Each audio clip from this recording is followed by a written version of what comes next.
ამ დღისთვის ყაჭიურების ოჯახი მთელი წელი ემზადებოდა. დაქორწინებისთანავე გივიმ და თიამ გადაწყვიტეს სოფელ მუკუზანში მიწა იყიდათ, ვაზი გაეშენებინათ და თბილისური ყოფა მევენახის ცხოვრებით ჩაენაცვლებინათ. დღეს მათი ვენახი 9 წლისაა, მათი ქალიშვილის, თამარის ტოლი. შრომა და თავდადება ვაზის და შვილის გაზრდას ერთნაირი უნდაო, ამბობს გივი. ყურძენი რომ საქართველოში უფრო მეტია, ვიდრე უბრალოდ ხილი, თამარმაც იცის.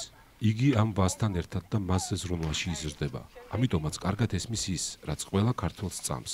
ღვინოშია ჭეშმარიტება. აბრეშუმის დიდ გზაზე მდებარე საქართველოს მრავალსაუკუნოვან ისტორიაში დასავლურმა და აღმოსავლურმა ცივილიზაციებმა თანაბარი კვალი და გავლენა დატოვა. ამ მემკვიდრეობას ქართველი კაცი მუდმივად საკუთარ ტრადიციებს უპირისპირებდა, რომელთა შორის ვაზის მოვლა გაშენება და ღვინის დაყენება ერთ-ერთი უძველესი იყო. ქართველს ჯეროდა, სანამ საქართველოში ვენახი იხარებდა, მის სამშობლოს საქართველო, ანუ ქართველების მიწა ერქმეოდა. ეს დამპრობლებსაც ესმოდათ. ამიტომ ვაზის ამ ერთი შეხედვით უწყინარი მცენარის გაჩეხითა და გადაწვით დაუწყიათ ხშირად საქართველოს დამორჩილება. თავად ალექსანდრე ჭავჭავაძის საგვარეულო სასახლე და ვენახები ბოლოს 1854 წელს შამილის რაზმის თავდასხმის დროს გადაწვეს. ცეცხლს მაშინ მხოლოდ ეს უნიკალური ენოთეკა გადაურჩა. 1851 წლის წინანდლის საფერავი უძველესი ღვინოა ჭავჭავაძეების ვენახებიდან დღემდე შემონახული. აი 1854 წლის მოსავალს კი აქ ვერ ნახავთ.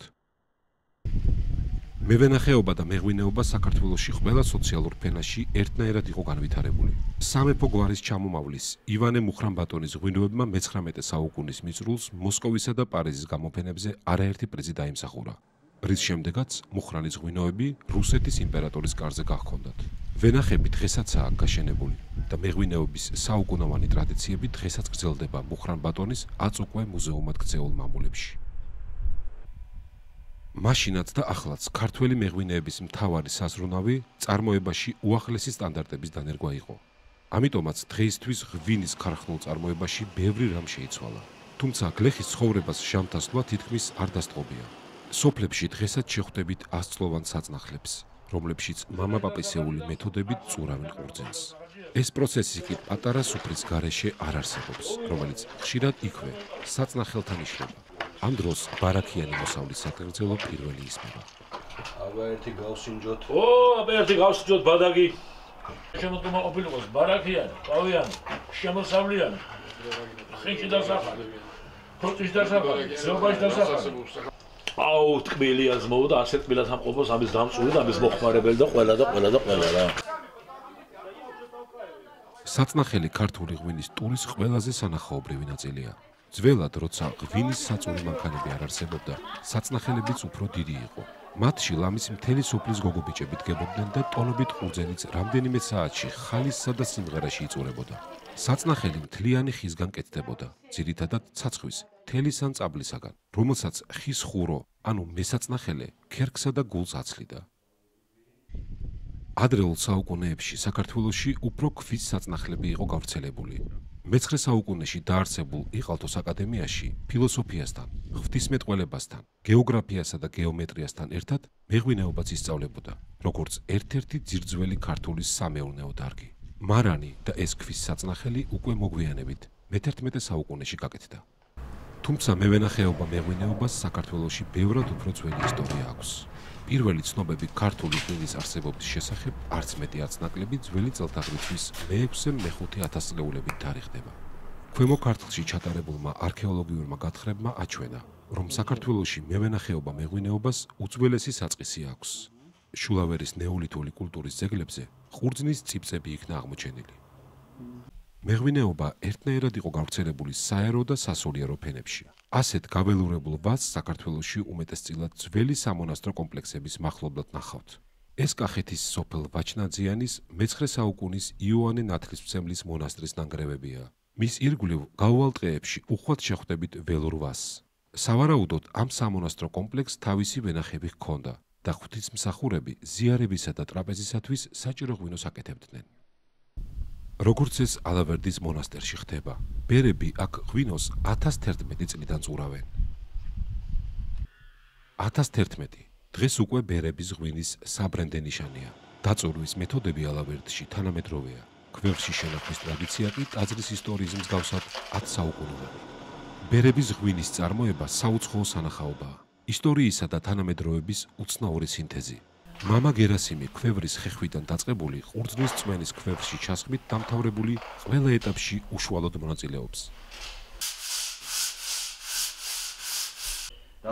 ყველაფერი კი ლოცვების კითხვითა და ქვევრების კურთხევით იწყება.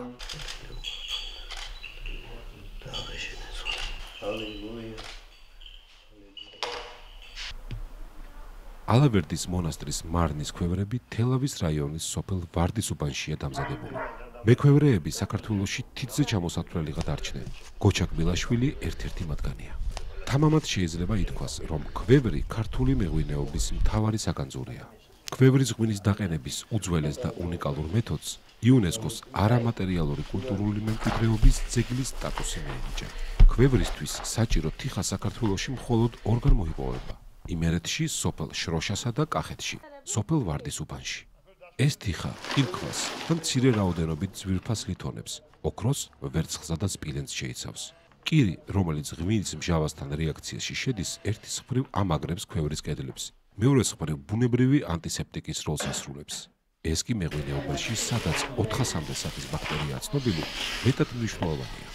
ქვევრის დამზადებას საშუალოდ 3 თვე სჭირდება. ძირითადი დრო მის ამოშენებასა და გაშრობაზე მიდის.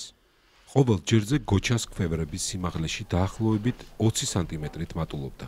ეს საქმე დიდ ცოდნას, ოსტატობასა და ფიზიკურ ძალისხმევას მოითხოვს.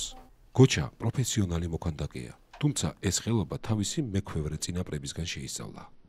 ქვევრებს ამოშენების შემდეგ საგანგებო ღუმელში ათავსებენ, სადაც გამოწვის ურთულესი ეტაპი იწყება. და აი, ყველაზე ამაღელვებელი მომენტი, შრომის შედეგი, კედლის დაშლა. გოჩა და რეზო, მისი 24 წლის შვილი, ოჯახური ტრადიციის გამგრძელებელი კედელს სულ აგურ-აგურ შლიან, მასალას მომავალი წლისთვის ინახავენ. ღუმელში შესვლა ჯერ არ შეიძლება, ძალიან ცხელა. პირველ რიგში ნაკვერჩხალი უნდა გამოიტანონ, მაგრამ გოჩას გამოცდილი თვალი უკვე შორიდან ხედავს, რომ არც ერთი ქვევრი არ გადეხილა. კარგია, ხმაზე ფუყე ხმარა. ქვევრები გარეთ გამოტანამდე უნდა გაცივდეს, თორემ შეიძლება დაიბზაროს. გარეთ მათი გასანთლა იწყება.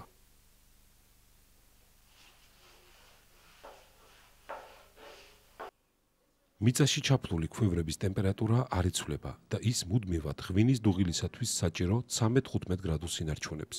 მასში ბუნებრივად და ქრონოლოგიურად მიმდინარეობს ის ქიმიური პროცესები, რომლებსაც ქარხნულ წარმოებაში სპეციალური დანადგარები და დანამატები ესაჭიროება. სანამ ღვინო დადუღდება, მას ხშირი დარევა სჭირდება, დღეში 4-ჯერ, 5-ჯერ. დუღილის დასასრულს ყურძნის წიბწები, ჭაჭა და კლერტი დაძირვას იწყებს და ქვევრის ფსკერზე გროვდება. წნევის ზემოქმედებით წიბწას ლექი გადაეფარება, რის შედეგადაც წიბწა და ღვინო ერთმანეთისგან განცალკევდება.